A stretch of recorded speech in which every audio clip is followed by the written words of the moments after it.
டிவிக்கேன்னு கத்துறது வந்து என் காதுல வந்து டிவிக்கிறேன்னு ஒருவேளை இன்னொரு டிவிக்கிறவரோட இவர் ரகசிய கூட்டணி வச்சிருக்கிறாருன்றத மீன் பண்ணி சொன்னாரா அப்படிங்கிற ஒரு கேள்வி இருக்கு. இல்ல பயந்திருப்பாரு. ஒரு டிவிக்கிறவனை வச்சே நாடு முடிஞ்சிச்சு, இன்னொரு டிவிக்கிறவன்றதான் அப்படி மறைமுகமா சொல்லியிருப்பாரு. இது என்ன அவனுக்கு வந்து நீ அரசியலா கேள்வி எழுங்க, நம்ம அரசியலா கேள்வி வைக்கிறோம், அதுதான் சரி.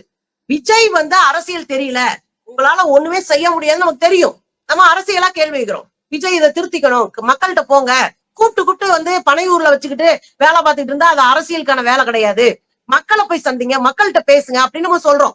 அடிவு கட்டுமானத்தை கட்டுங்க, நம்ம யாருமே வரக்கூடாதுன்னு சொல்ல மாட்டோம் தோழர்.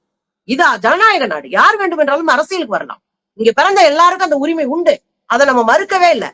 ஆனா இந்த கும்பல்கிட்ட இருக்கிற அரசியலை பற்றி பேசாம இவர் என்ன பேசுறாரு, ஒரு வேட்டை வெறியோடு வேட்டைக்கு போகிற புலிக்கு இடையில இந்துட்டு வந்துட்டு ஓடுனீங்கன்னா அட்டி பெற்றுவோம், ஓரமா போ, இது ஒரு பாயிண்ட்.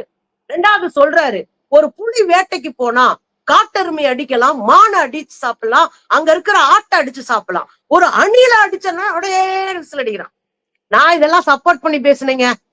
ஆமாங்க, ஒரு சிங்கம் ஒரு புலி வெறி கொண்டு வேட்டைக்கு போகுதுன்னு வச்சுக்கோங்க, அது ஆடு மாடுகளை இதுல தின்னாதான் அதுக்கு ஒரு பெருமை இருக்கும். ஆனா பெருச்சாலிக்கு என்ன பெருமைன்னு தான் கேள்வி.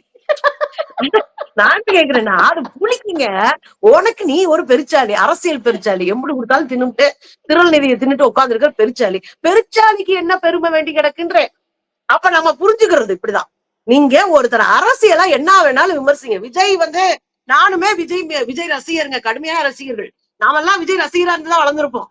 ஏன்னா நம்ம டீனேஜ் படிக்கும் போது அவர் ஹீரோவா இருந்தனால விஜய் ரசிகரா இருந்தா எப்படியாவது ஒரு பக்கம் வளர்ந்துருப்போம். இல்ல கண்டிப்பா சினிமாவை பொறுத்த வரைக்கும் அவருடைய உழைப்பை வந்து நம்ம குறைச்சு மதிப்பிட முடியாது. ஆமா, அவர் தனி மனிதராக உழைத்து சினிமால இன்னைக்கு இந்த பொசிஷன் ஒரு முன்னணி ஹீரோவா வந்திருக்காருன்னா அதுக்கு அவருடைய உழைப்பு தான் காரணம், அதுல எந்த மாற்று கருத்தும் இல்ல. நீங்க அரசியல்ல வந்து நான் தான் மீட்க போறேன் அப்படின்னு ஒரு மீட்பர் வேஷம் போடும்போதுதான் நாம விமர்சனம் பண்றோம், கேள்வி கேட்கிறோம். அதுலயும் மீட்பர் வேஷம் போடுறையே உனக்கு அரசியல் அறிவு இருக்கான்னு கேட்கிறோம்.